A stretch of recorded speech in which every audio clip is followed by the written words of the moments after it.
Skill ভিসায় ইউকেতে পাঠাতে পারবে, সেই আশ্বস্ত এবং সেই বিশ্বাস জন্মিয়ে এই বাদীর কাছ থেকে সে টাকাগুলো নিয়েছে। তবে এখানে সে বিভিন্ন ভাবে টাকাটা নিয়েছে, এখানেই হলো তার প্রতারণা। সে তার নিজের অ্যাকাউন্টে নিয়েছে, তার স্ত্রীর অ্যাকাউন্টে নিয়েছে, এই যে এখানে আরো যে কয়জন আসামি আছে তাদের বিভিন্ন অ্যাকাউন্টে নিয়েছে, নিয়ে পরবর্তীতে আর তার কোনো হদিস নাই, সে উধাও। দীর্ঘদিন পরে তাকে পাওয়া গেল। 98 লক্ষ টাকা, যেটা পিবিআই রিপোর্টে প্রাথমিকভাবে তদন্তে প্রমাণিত হয়েছে যে এই টাকাটা আমাদের কাছ থেকে এই আসামি বদরুজ্জামান তানভীর এবং তার সহযোগী আসামিরা তারা বিভিন্ন অ্যাকাউন্টে, তাদের অ্যাকাউন্টে এই টাকাগুলো নিয়েছে। এটা তো প্রমাণের আর অপেক্ষা রাখে না। সিলেট শহরে 2-4টা বিল্ডিং করে ফেলছে, যে বিগত 22-23 সালে ভাড়াটি থাকতো। এই জামিনের শর্ত ভঙ্গ করার কারণেই মূলত আমরা এই বিষয়টা আদালতে তুলে ধরেছি। বিজ্ঞ আদালত আমাদের বক্তব্য শুনেছেন, ওনাদের বক্তব্য শুনেছেন। আদালত উভয় পক্ষের বক্তব্য শোনা শেষে তার জামিন বাতিল করেছেন, তাকে জেল হাজতে প্রেরণের নির্দেশ দিয়েছেন।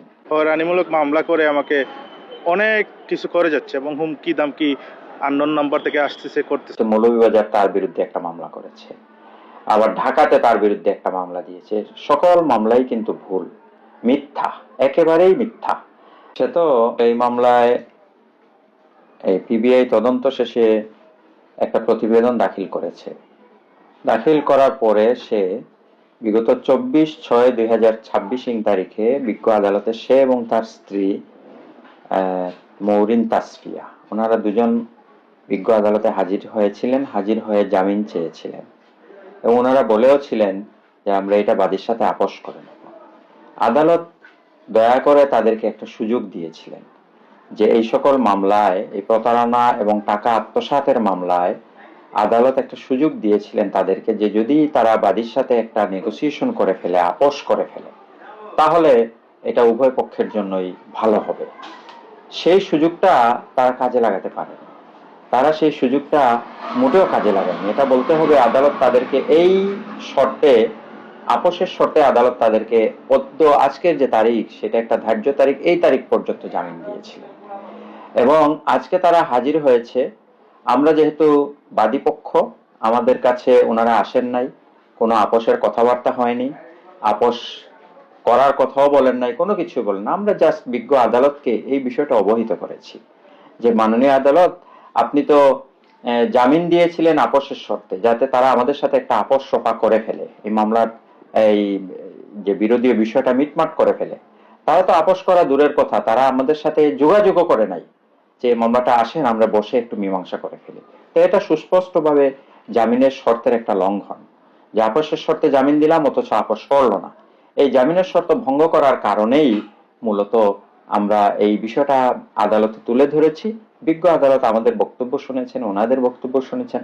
আদালত উভয় পক্ষের বক্তব্য শোনা শেষে তার জামিন বাতিল করেছেন, তাকে জেল হাজতে প্রেরণের নির্দেশ দিয়েছেন। এটাই ছিল আজকের যে এই মামলার আপডেট। আমান অ্যাসোসিয়েটের মোহাম্মদ বদরুজ্জামান তানভীর এবং ওরা চক্র মিলে 9 জন ব্যক্তির ইউকে স্কিল ওয়ার্ক পারমিটের জন্য সে সর্বমোট আমার কাছ থেকে 1,47,00,000 টাকা নিয়েছিল। পরবর্তীতে কিছু টাকা দেওয়ার পরে আমি মামলা করি।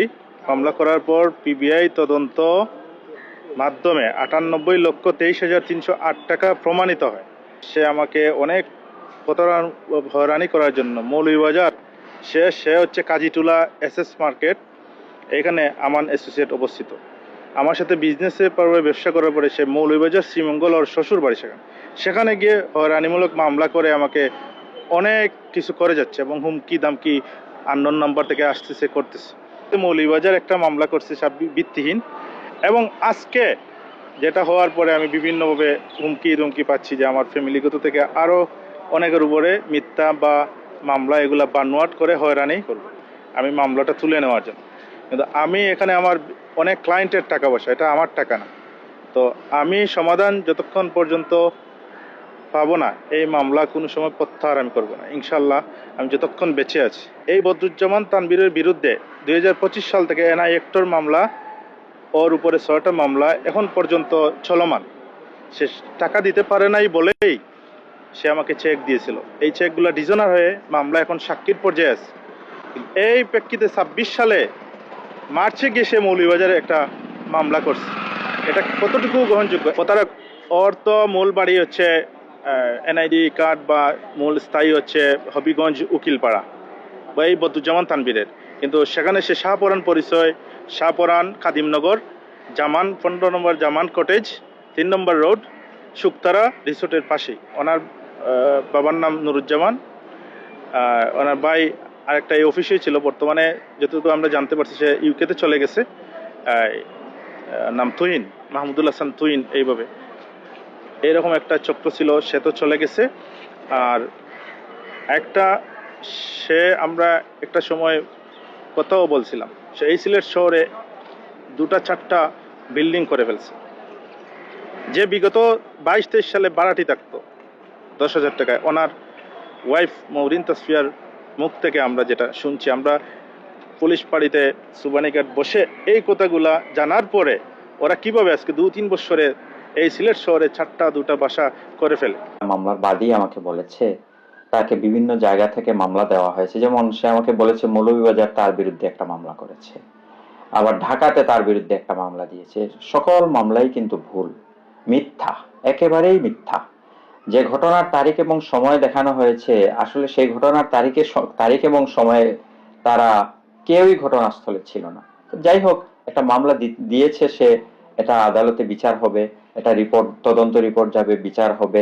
মিথ্যা মামলা তো কোনোদিন প্রমাণ করা যায় না। দেখা যাবে যে হয়তো এরা কিছুদিন ভুগবে, তারপরে এই মামলা থেকে তারা খালাস পাবে, অব্যাহতি হবে। আরেকটা বিষয় হলো, তাদেরকে বিভিন্ন সময় ভয়ভীতি, হুমকি দমকি, আননোন নাম্বার থেকে তাদেরকে ফোন করা, এটা ভয়ের মধ্যে রাখা, এই ধরনের কিছু কথা অভিযোগ আমাকে বলেছে। আমি তাদেরকে পরামর্শ দিয়েছি এই বিষয়গুলা সুনির্দিষ্টভাবে উল্লেখ করে পুলিশের শরণাপন্ন হওয়ার জন্য, থানায় জিডি করার জন্য, ভবিষ্যতের জন্য এই বিষয়গুলো জিডিভুক্ত করে রাখার জন্য তাদেরকে আমি পরামর্শ দিয়েছি। যেহেতু আপোষে তারা যায়নি, তবে মামলা চলমান থাকবে, তো এই মামলার আপনারা কি শাস্তি চাচ্ছেন আসামি? মূলত আমরাও এই ক্ষেত্রে অনেকটা ফ্লেক্সিবল।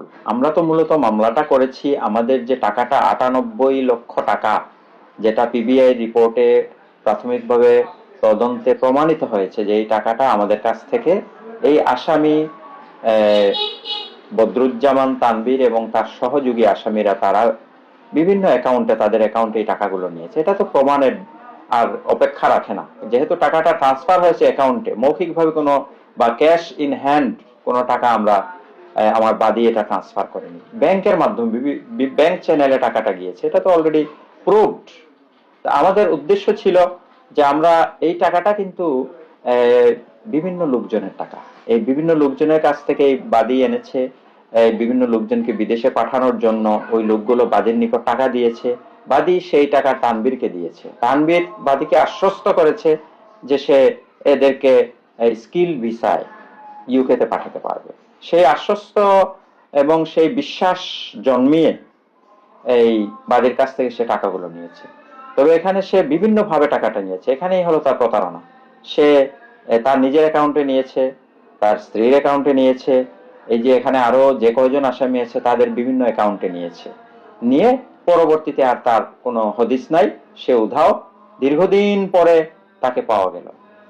এই হলো গিয়ে এই মামলার বিষয়। এখন যদি সে আপোষ করে ফেলে, বাদীপক্ষের যে টাকা পয়সার যে লেনদেনের বিরোধ যেটা, সেটা মীমাংসা করে ফেলে ভালো, না হলে এই মামলাটা তো বিচার হবে, সাক্ষ্য প্রমাণের ভিত্তিতে সাক্ষী হবে, বিচার হবে। বিচারে যদি দেখা যায় সে দোষী, তাহলে তো তার সাজা হবে। বিচারে যদি সে দোষী না হয়, তার খালাস হবে। এই হলো এই মামলার বর্তমান অবস্থা।